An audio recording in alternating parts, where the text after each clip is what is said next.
Então, 2014, eu tive um baque muito grande na minha vida, que foi a minha ex-esposa simplesmente resolveu sair de casa, foi para um outro país, e eu fiquei com meus 3 filhos nessa situação.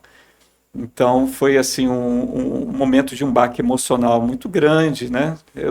Eu não entrei em depressão, mas senti o gostinho dela. Uhum. E eu lembro que esse foi um período, e mesmo sendo difícil, né? Aí a gente percebe que todos nós podemos ter os nossos momentos difíceis e até muito difíceis. Sim. É que aquele momento foi um momento também de eu entrar na presença de Deus todos os dias para buscar nele as condições de me manter de pé, Uhum. de continuar, de seguir adiante. Sabe? E sabe, Renan e Edilane, como Deus me consolou naquele momento do secreto, naquele momento, mesmo regado a lágrimas, mesmo sem ideia do futuro, do que aguardava, mas cada momento que eu entrava, eu saía consolado, sabe? Deus falando pela palavra e muitas vezes falando diretamente ao coração. Você sentia, né, a paz de Deus no coração nesse sentido. Até que então, isso em 2014, foi um ano assim bem difícil. Em 2015, a igreja de Bom Sucesso ia completar 50 anos de existência. Então, eu lembro que teve um dos jovens da minha época de juventude que se mobilizou, abriu lá no Facebook uma página lá, que ele botou Juve 8090, que era o pessoal da nossa época. E o pessoal começou a entrar, né? E ele falou, gente, a gente precisa se reunir, vamos aproveitar os 50 anos da igreja, vamos nos reunir lá em Bom Sucesso, vamos escolher tal culto naquele mês de março, que é onde a igreja comemora o aniversário, vamos ficar todo mundo na galeria e vamos rever o pessoal. E o pessoal combinou, tudo bem. Aí ele me mandou uma mensagem. Ele, Carlos, nós vamos fazer esse encontro, você foi o nosso líder, seria muito bom você estar com a gente, você pode vir? Aí eu já tinha um compromisso naquele domingo na igreja, que foi na mesma semana, né? Sim. Já tinha um compromisso, eu falei, meu querido, queria muito, mas eu já tenho um compromisso na igreja, mas posso fazer o seguinte, posso escrever uma carta? Vocês leem para mim lá?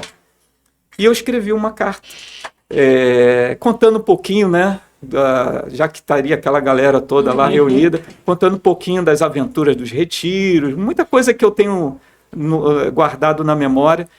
Eu falei ali, comentei tudo, né? Depois agradeci a todos, agradeci ao Bispo Jocelino, Dona Elza, e todos que permitiram a gente viver aquele tempo assim, que marcou a nossa vida, assim, a gente sente aquela nostalgia gostosa quando lembra. Isso, assim, fez a igreja chorar, né? Fez a igreja se emocionar com aquela carta. Aí ele me ligou novamente, Carlos, você precisa vir aqui, o pessoal quer te ver, pessoal. E ao mesmo tempo eu ficava um pouco assim, naquela situação, né? Se eu for, como eu vou ser recebido? Será que as pessoas compreenderam, né? Entenderam o motivo? E eu confesso a vocês que eu falei, olha, eu posso numa quinta-feira. Não, a gente vai aí buscar você e tal. Foram lá em Bangu me buscar nesse dia. E olha, como eu fui bem recebido naquele culto de quinta-feira. Era uma semana inteira de comemoração. E assim eu fui abraçado por todos de uma forma assim tão carinhosa, tão especial. E o Bispo Jocelino, na época, ele falou, olha, nós temos aqui o nosso grupo de pastores, se você quiser vir participar, se aproximar da gente, fique à vontade. E eu vi então numa dessas reuniões alguns meus amigos, né, e outros novos que eu não conhecia, e assim um ambiente tão gostoso, aquele ambiente de família, como é até hoje. Sim. Não é? O nosso ambiente de pastores, nós somos amigos uns dos outros, vibramos com a vitória, com as conquistas de cada um, não tem essa questão de ciúme, não tem, porque ele não eu. Então eu já encontrei aquele abraço gostoso e tal. E mal percebia que Deus já estava traçando o meu retorno à nova vida, né? Mesmo numa situação que foi difícil, E então eu vinha orando nesse sentido, eu vinha pedindo a Deus. Eu tinha já um desses meus amigos que me acompanhou, né, desde de Vaz Lobo, já era meu pastor auxiliar lá. Eu conversei com ele, falei: olha, Deus está me direcionando para dar esse passo. A igreja que eu pastoreava me abraçou nesse momento difícil que eu passei, muito grande, a ponto assim que eu encontrava irmãos de outras igrejas e ninguém sabia do acontecimento, ninguém falou do que ocorreu, protegeram né? você. Me protegeram, sabe? Foi um carinho muito grande. E quando eu conversei com a igreja também me enviou com muito amor. E eu conversei com ele: você assume a igreja? Eu vou seguir a minha direção, que Deus está me direcionando. E ele orou junto com a esposa e falou: Carlos, a gente assume. Hoje está uma igreja lá que está crescendo, graças a Deus. Legal. E aí, em 2015, eu comecei a visitar os encontros de pastores, né? Esperando essa decisão. Quando ele falou: eu assumo a igreja, então eu conversei com o bispo Jocelino na época. Ele até me deu opção, né? Qual igreja que você quer voltar?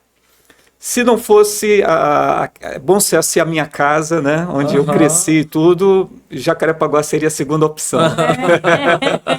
Porque é uma igreja que eu sempre tive um carinho muito grande também, né? Às vezes que eu vim aqui, até que o André me convidou na época para pregar e tudo. Então eu retornei para Bom Sucesso, né? Estive ali junto com o pastor Alexandre, que na época era o pastor em Bom Sucesso, dando ali o apoio. E a igreja me abraçou com muito carinho, né? Depois, aí a gente vai percebendo isso que eu falei, né? Você faz um planejamento. Sim. E Deus muda totalmente. Mas se você deixa e segue esse caminho, você vai vendo a mão de Deus, a boa mão de Deus conduzindo.